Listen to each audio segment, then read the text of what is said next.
Parce que si on n'a pas lui, peu importe ce qu'on a, on est vite. Et c'est ça que je vais donner ma fille. Et puis c'est une marche chaque jour à la fois. Une marche chaque jour à la fois. C'est ça. Et comment vous avez donné votre vie à Jésus, oui? Très bonne question. Mais je suis arrivé, j'habitais à la Côte, c'était mon pays. Oui. J'habitais à la Côte des Neiges. À Côte des Neiges, ok. Je suis arrivé à Baclay. Oui. Moi, je suis Chameroun. Ok. Et quand je n'étais pas croyant, Ok. je cherchais déjà. Et je suis arrivé ici, mes voisins qui étaient les chrétiens. Oui. Souvent, se réunissaient dans différentes maisons pour manger, pour passer le temps ensemble, pour échanger. Ah, c'était juste un regroupement de personnes, quoi. Juste comme ça, oui. Ok. Mais ils savaient que je ne connaissais pas le Seigneur. Okay. Ils ont commencé à me parler vraiment de Jésus, de l'amour de Dieu. Il y avait un enfant que j'admire beaucoup. Même si à l'époque, il était très dur envers moi. Ouais. Parce que moi, je partais à l'église catholique, à l'oratoire, Saint-Joseph. Et puis, il me disait non, pour moi, de façon très ferme. Ouais. Non, mais c'est pas la vérité, c'est pas ça, c'est la religion, il faut quitter ça. Je suis bon. C'est gentil de parler comme ça, mais quand j'ai connu le Seigneur plus tard, donc dès qu'il a mal abordé, mais n'empêche que moi je dis merci, parce que moi il était vraiment, quand j'ai connu le Seigneur, j'ai dit le Seigneur, il avait totalement raison. C'est ça, oui. Ils m'ont invité dans leur église, parce qu'ils partaient à une église tous, oui. Et puis il y avait le baptême, il y avait le moment de baptême d'eux. Oui. Ils m'ont invité ce jour, ils m'ont dit, on ne te dit pas de venir rester chez nous, parce que j'avais un peu peur. Oui. Ils m'ont dit, viens juste voir, si tu ne veux pas, ça c'est le métro. Et juste, soyez bénis. C'est pour vous, monsieur, c'est la bonne parole. Que Dieu vous bénisse abondamment. Merci beaucoup, soyez bénis. Et puis, c'est ça. Et puis, je suis allé à l'église. Bon, Dieu m'attendait déjà. C'était un rendez-vous divin. Le pasteur a prêché. Dieu m'a parlé de façon directe. Je suis resté là-bas. Quelques temps après, je me suis fait baptiser. Le mariage, j'ai commencé à grandir, les enseignements, la parole. Et comment ils baptisent là-bas? À immersion. À immersion. Vraiment le corps dans l'eau. Parce que quand j'étais bébé, mes parents m'ont emmené chez le prêtre à l'église catholique, mais c'est la tradition. Ouais, ils ont versé sur la tête. C'est ça, exactement. Et c'est où? C'est à l'église là même ou bien c'est le baptême? Là, le baptême, je comprends. Non, je demande le baptême, c'est où physiquement? Oui, mais le baptême, quand je l'ai fait, oui. C'était à l'église. Ah, parce qu'ils avaient un baptistère qui louait et qui planifiait les séances de baptême par dès qu'on par l'esprit, j'imagine. Oui. Et puis, il faisait le baptême. C'est comme ça que j'ai rencontré vraiment le Seigneur, le Sauveur. Qu'il fait du bien, même dans les épreuves, il est présent. Est-ce que vous pouvez décrire cette partie du baptême là, parce que ça m'intéresse? Le baptême? Oui, comment ça s'est passé ici? C'est vrai que moi, je n'ai pas eu trop de défis pour me faire baptiser. Oui, parce que je crois qu'il avait déjà, comment vous appelez tonton? Théo. Tonton Théo, il avait déjà travaillé. Ouais. Okay. Donc, c'est ça, moi je crois parce que moi je suis là que c'était naturellement. Oui. Je pense que j'ai eu la conviction par Dieu de le faire. Mais c'est pas conviction. C'est ça, oui. Mais je me rappelle par exemple que cette nuit, la veille de mon baptême, c'était difficile parce que je sais vraiment comme chaque il y avait comme un combat spirituel. Okay. Et c'était comme une espèce de pression la nuit, mais n'empêche que c'était le temps pour le Seigneur. Et puis ce jour, le pasteur a annoncé pourquoi il y aura une T3 à le faire. Il y aura les gens qui vont se faire baptiser et ils nous ont préparé à faire. Parce qu'il y avait un enseignement par rapport à ça. Oui. Pour comprendre c'est quoi le baptême, c'est mourir à moi-même, c'est moi vivre le Christ. C'est pour moi qui vais vivre. Exact. Donc je devais toute ma vie maintenant en Christ. Mais à l'époque, je n'ai pas compris ça comme ça. Okay. J'ai compris Jésus comme étant mon sauveur, pas comme mon Seigneur. Donc j'ai fait le baptême. Mais c'est quelques temps après, est-ce que vous connaissez EMCI TV? Oui. Oui, le pasteur Mikaël Legault. Est venu prêcher dans mon connaissez Mikaël Legault? Non, lui, je connais de face des pasteurs de MCI TV, mais je ne connais pas les noms. C'est le fondateur de MCI TV. Okay. C'est ça, oui. Il est venu chez nous prêcher. Et c'est par lui que Dieu m'a fait comprendre qu'il était mon Seigneur aussi. Okay. Seigneur, ça veut dire, maintenant tu vis pour moi. Si je te dis de faire ceci, tu le fais. Ta vie t'appartient. Parce que je me suis fait baptiser, mais je menais une vie laide. Comme ça me plaisait. Je ne sais pas si tu vois. oui, je comprends. Donc, ça veut dire que concernant le baptême, le soir précédent, il y avait eu comme vous avez expliqué là, des petits challenges, après des petits combats internes.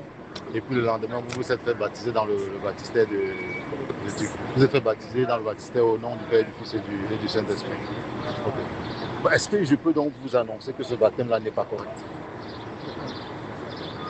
Bon, déjà dans la Bible, si vous regardez les baptêmes bibliques, vous connaissez la Bible, je suppose, ça fait 16 ans, et puis vous êtes là dehors pour le Seigneur. Mais si vous regardez dans Actes des Apôtres, il n'y a personne qui a été baptisé dans un baptistère.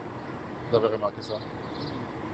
Si vous remarquez bien, dans la première descente du Saint-Esprit, ils n'ont pas été baptisés quelque part. On n'a pas précisé le lieu de baptême. Mais on a juste dit qu'ils étaient baptisés. Voilà. Et ils étaient baptisés non pas au nom du Père, du Fils et du Saint-Esprit, mais au nom de Jésus-Christ.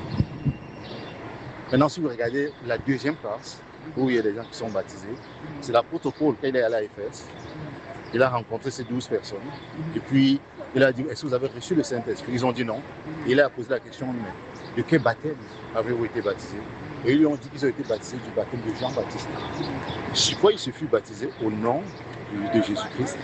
Et quand Paul leur posait la main, le Saint-Esprit descendait dessus. Donc, dans la mise en application de l'instruction que Jésus-Christ a donnée à ses disciples, personne n'a été baptisé au nom du Père et du Fils et du Saint-Esprit, mais tout le monde a été baptisé au nom de Jésus.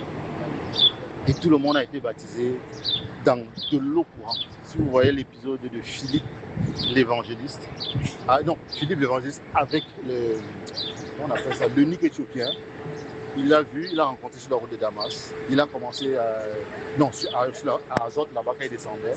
Ils ont commencé à parler des Écritures. Quand il a vu, il a dit, mais voici un peu, qu'est-ce qui empêche que je sois baptisé? Et il est descendu, il s'est fait baptiser. Et quand il est sorti, le Saint-Esprit a enlevé Philippe et il a continué sa route. Donc personne ne s'est fait baptiser dans un baptistère.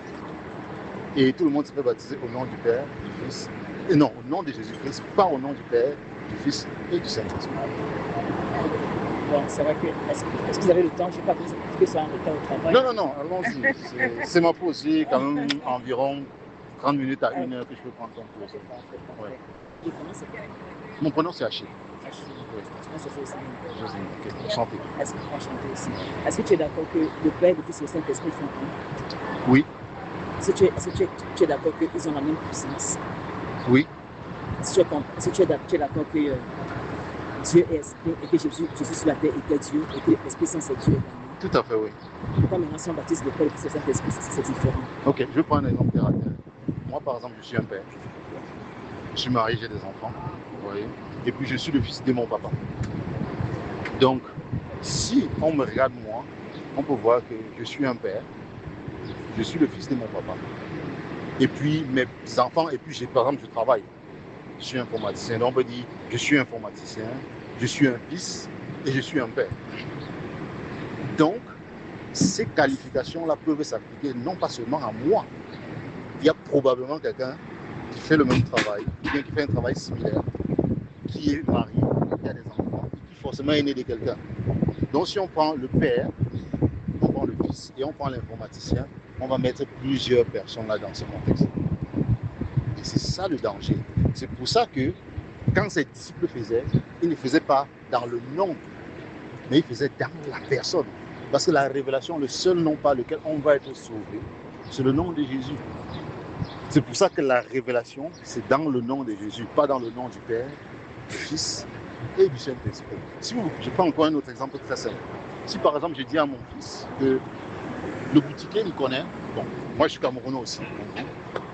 Si par exemple le boutiquier me connaît, va à la boutique parce que j'y ai laissé 10 000, va là-bas, tu demandes qu'il te donne une boîte de lait, une boîte de sucre et une boîte de scie. S'il va à la boutique, il dit, mon père qui est informaticien m'a envoyé venir prendre une boîte de lait, une boîte de sardines ici. Moi, le regardant, on va dire non, on ne le connaît pas. Vous voyez? Mais s'il dit, monsieur Achille a envoyé que je vienne prendre ceci, vous voyez que c'est différent. Parce que le père et l'informaticien et le site, plusieurs personnes peuvent avoir les mêmes attributs. Et c'est là où il y a le danger. Parce que même celui qui vous baptise, à ce moment, vous ne savez pas en qui il vous baptise. Au nom de Jésus. Dans ce cas, il doit vous baptiser au nom de Jésus, comme ça a été fait dans la Bible. Bon, maintenant par rapport à l'Église, là, on vit Moi, je pense que écoute, pour moi, ça reste toujours que le Père, le Fils, le Saint-Esprit, c'est vrai que c'est un, c'est Jésus. Donc, si les vraiment, oui, il faut dire Jésus. Je ne suis pas contre moi, c'est parfait. Maintenant, ça reste que, écoute, on est, par exemple, là, on est au Québec. Oui. Souvent en hiver. Oui. C'est qu'en hiver, c'est pas évident. Oui. Pour baptiser quelqu'un dans le fleuve. Oui. Si maintenant quelqu'un veut se faire baptiser, comme en hiver, toi, comment tu vas faire ça? J'ai des gens qui sont baptisés à des moments où il faisait très froid, par exemple. Et comment tu as fait le baptême? Dans l'eau, ils se sont baptisés dans l'eau. À l'extérieur? Oui. Dans le froid? Oui. Il y a des gens qui sont baptisés au moment où il fait très froid. C'est bien. Mais qu'à cela ne tienne, ce que je dirais, c'est qu'il faut tout le temps se conformer à ce que dit la Bible. Si on regarde par exemple celui qui était à la croix, à qui Jésus a dit que tu seras au paradis, il ne s'est pas fait baptiser, mais il est entré pareil, tu vois.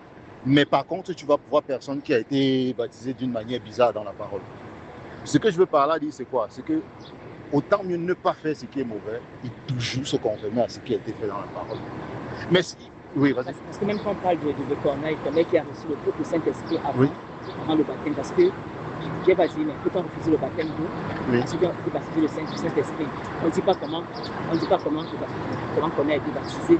Non. D'abord, on ne peut pas rentrer dans ce débat parce que ce n'est pas précisé. Non, on ne dit pas oui. Ça, oui. Il n'y a pas de précision là-dessus. Oui. Donc moi, je dis vraiment que ce qui est important pour moi, vraiment, c'est de comprendre c'est quoi le baptême. Parce que malheureusement, c'est pas le baptême. Moi, j'aime dire aux gens, c'est de comprendre que là maintenant, comme ça dit on est enseveli dans le Christ. C'est ce que les gens comprennent ça, que le baptême, c'est quelque chose de vivre pour eux-mêmes. La question reste toujours, parce que si c'est juste notre compréhension, moi je pense qu'on doit se référer à ceux qui ont vraiment compris. Moi par exemple aujourd'hui, ou bien quiconque aujourd'hui sur cette terre, je ne pense pas qu'il ait mieux compris les paroles du Seigneur Jésus que les disciples qui ont marché avec lui. Là, je ne suis pas d'accord avec ça. Pourquoi? Parce que si on a le Saint-Esprit, Jésus a dit j'enverrai le Saint-Esprit. Il enseignera des choses. Il n'a pas dit qu'ils seront enseignés plus que les apôtres. Non, il n'a pas dit qu'ils seront enseignés plus. Mais ce que je veux dire par là, c'est que ceux qui sont censés avoir une compréhension des instructions que Jésus a données avant de partir, c'est tout au moins ceux qui ont marché avec lui. Moi, je vois que la Bible, c'est quoi? Dieu ne fait exception de personne. Je suis d'accord, oui. Ça veut dire quoi? Ça veut dire que si vraiment quelqu'un a le cœur disposé, quelqu'un a le cœur humble, il veut comprendre. Mais tu vois, ce que Dieu a dit, ce que Dieu a dit aux apôtres, ce qu'il a fait avec les apôtres, il va le faire avec toi. Exactement. Et c'est là où on en vient donc, à Paul. Paul n'a pas marché avec Jésus. Mais Paul a fait exactement ce que les autres ont fait. Voilà, c'est pour dire que le Saint-Esprit ne se contredira jamais. Il dira toujours ce qu'il a toujours dit de par le passé. Donc s'il a dit que le baptême c'est au nom de Jésus, même si quelqu'un vient plus tard, le Saint-Esprit va le conduire dans la vérité qui voudrait que le baptême c'est au nom de Jésus. C'est pour ça que l'apôtre Paul a baptisé au nom de Jésus. Pareil, si on prend comme l'exemple de la scène qu'ils ont pris, on va se rendre compte que de ce soir-là, il y avait juste les 12 qui étaient là et qui ont assisté à la scène. Mais l'apôtre Paul est venu dans 1 Corinthiens, il a reparlé de ce même scénario de la scène avec le Seigneur Jésus. Parce que c'est le Saint-Esprit qui le lui a révélé. Mais le Seigneur a fait ça justement pour enlever tout équivoque qu'il faut absolument que tu aies marché avec lui. Non, c'est pour montrer que quand le Saint-Esprit vient, il te conduit toujours dans la même chose qui a déjà été faite, sans pour autant dévier. Donc si on revient sur cette base-là, on va donc voir que ceux qui ont vraiment compris, c'est ceux-là. Mais ceux-là, Jésus leur a dit quoi? Il a dit, faites de toutes les nations mes disciples et baptisez-les au nom du Père, du Fils et du Saint-Esprit. On est à 100% d'accord. Maintenant, et enseignez-leur ce que vous prescrivez. Maintenant, si on va dans Actes des Apôtres, ils ont mis en application. Comment est-ce qu'ils l'ont mis en application? Est-ce qu'ils l'ont mis en application en baptisant les gens au nom du Père, du Fils et du Saint-Esprit, ou bien au nom de Jésus? Mais ils ont compris que c'était une directive qu'on leur donnait pour dire la personne qui se réfère au Père, qui se réfère au Fils et qui se réfère au Saint-Esprit. C'est Jésus et c'est dans ce nom qu'on doit baptiser. Ça c'est d'un. Mais de deux, si vous regardez même bien la commission qui est dite là-bas, vous allez voir qu'on dit au nom du Père, nom et au singulier pour au pluriel. Si c'était trois, ça allait dire au nom Père, Fils et Saint-Esprit, qui veut dire trois, donc on doit faire les trois. Mais on a dit au nom pour dire l'identité du Père, l'identité du Fils, l'identité du Saint-Esprit. C'est dans ça qu'on baptise. Et c'est comme ça que Et c'est pour ça que ceux-là, quand ils ont été baptisés, après avoir reçu le baptême de Jean, c'est pas que le baptême de Jean baptisé était faux, mais c'est juste que la dispensation avait changé. Donc quand ils ont reçu dans le baptême au nom de Jésus, automatiquement ils recevaient le Saint-Esprit, parce que c'était le canal. Mais dans le cadre de Corneille, la situation était différente parce que Corneille était le premier non-juif à recevoir le Saint-Esprit. Il faut regarder bien, si vous voyez, c'était le premier. Le Saint-Esprit voulait parler, là, enlever toute réflexion humaine qui pouvait venir dans la tête de Pierre et de ceux qui étaient avec lui. C'est pour ça qu'il a dit, si eux, ils ont reçu le don du Saint-Esprit que nous avons reçu, qu'est-ce qui empêche qu'ils soient baptisés? Parce qu'il y avait cette barrière-là. Et si vous voyez bien, c'est pour ça qu'après, quand il les a quittés, il est rentré à Jérusalem. On lui a dit, mais tu es entré chez les parents, tu as mangé avec eux. Parce qu'il y avait encore cet obstacle-là. Donc le Saint-Esprit voulait faire tomber cet obstacle-là, il les a menés dans la réflexion. Donc c'est pour ça que moi je vous dis aujourd'hui que rentrez, prenez le temps de lire votre Bible, examinez-vous à la lecture de ce que ceux-là ont fait dans Actes des Apôtres. Et vous verrez que le baptême, c'est typiquement au nom du Seigneur Jésus. Et vous verrez que même le baptême, par exemple à Jérusalem, il y avait la piscine de Bethesda, où les gens allaient pour plonger, pour se faire, pour guérir et tout, quand l'ange descendait. Personne n'a été baptisé là-bas. Jean-Baptiste était la personne, Jean-Baptiste entrait dans l'eau pour se faire baptiser. Il baptisait tous ceux qui venaient à lui. Jésus allait à lui. Après les disciples, eux, ils baptisaient dans l'eau. Le même moyen de baptiser. Donc si vous regardez tout ce qu'on vous allez voir que le baptême c'est dans l'eau et c'est au nom du Seigneur Jésus-Christ. Donc voilà juste quelque chose. Mais le Seigneur vous aime. Écoute, comme il est tellement. En tout cas, écoute, c'est aussi que avec les 109, surtout avec amour. Ce qui est important, c'est que le monde de aussi l'amour du Seigneur. Et l'amour du Seigneur. On apporte le message et que c'est ça. En fait, on est un groupe de personnes et on prêche l'évangile. Et ça, c'est notre consommation pour parler vraiment de l'amour de Dieu pour accomplir la commission que Dieu le Seigneur a dit. Parler l'amour du Seigneur. Ça, c'est vraiment que le dernier parole, on s'est couché. La dernière parole de quelqu'un, c'est le plus important. Là, vraiment, avant d'aller l'assemblée, aller, comme tu l'as dit, ficher la bonne nouvelle, baptiser et enseigner ce qu'il a précisé. La grande commission, c'est ce que nous venons faire. On croit vraiment que Montréal vraiment sera sauvé. Parce que c'est vraiment prier à Montréal que le monde voit, que le monde réellement prie à qui est un Dieu qui les aime. Et que Jésus est mort à la croix pour eux. Son sang est effectivement, il est mort pour chacun de nous. Ça veut dire vraiment en donne sa vie. Il est mort pour chacun de nous. Comme Paul va dire, tous les hommes un jour rendront compte à Dieu par rapport à leurs actions. Ils doivent savoir que malgré leur souffrance, il y a un Dieu qui entend leur cri. Il y a un Dieu qui entend, il y a un Dieu qui vous a entendu, qui vous a compris, il a entendu. Il y a une nouvelle ère que le Seigneur a ouverte dans le monde. Si vous lisez bien la Bible dans le livre de Romains, on dit que toute la création attend avec un Adam désir la révélation du Fils. Le Seigneur est en train de vouloir manifester ses fils sur la terre, ses fils remplis de puissance, qui vont bouleverser le monde. Et il y a un certain nombre de personnes qui l'appellent à entrer dans cette œuvre-là. Et ce n'est pas une œuvre qui se voudrait avec des erreurs, mais c'est une œuvre de perfection. Parce qu'après cette œuvre-là, l'Église sera enlevée. Et si vous savez bien dans la Bible, avec la parabole des vierges, vous voyez bien que ceux qui sont enlevés, c'est ceux qui sont scellés du Saint-Esprit.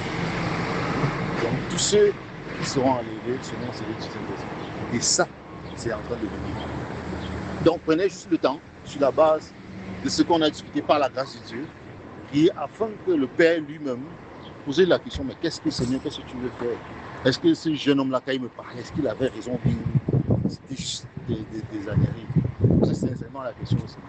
Et il vous donnera les éléments. C'est pas les âneries. Parce que quand tu parles, moi je vois, quand tu me parles, j'entends la parole de Dieu en arrière. C'est la parole de Dieu que j'écoute. Moi je fais ça. Quand on vient prêcher, on ne prêche pas une pensée humaine. Paul va dire qu'il est pas allé accorder, il va dire, je pense à 1 Corinthiens 1-2, qu'il n'a pas apporté un discours qui était comme si ça c'est l'Esprit Saint, mais il a apporté une parole, il a remplacé la puissance de l'Esprit Saint. C'est ça. Parce que ceux qui l'écoutent n'écoutent pas vraiment l'écoute d'esprit, parce que c'est pas nous qui touchons, c'est la parole de Dieu qui touche les personnes. Sa parole, c'est comme un marteau qui prise le rôle. Quand ça sort de la bouche d'une personne et qui va toucher un cœur, c'est l'esprit. C'est ça, il disait très exactement, ma parole et ma prédication ne reposaient pas sur les discours péjoratifs qu'enseigne la sagesse humaine, mais sur une démonstration d'esprit et de puissance, afin que tu vois ne soit pas basé sur la sagesse des hommes, mais sur la puissance de Dieu. Donc ces fils-là qui viennent, ce ne sera pas une prédication sur la sagesse, sur la réflexion, mais ce sera une démonstration de puissance, afin que dans cette nation, où les gens ont tout organisé, tout structuré, tout ça, croire que tu ne dois pas croire en Dieu, mais croire en les assurances et tout. C'est ça. Transformer les cœurs, afin que les vrais, authentiques enfants de Dieu reviennent à la maison. Parce que l'enlèvement. Que le Seigneur vous bénisse. C'est un plaisir, merci beaucoup. On a été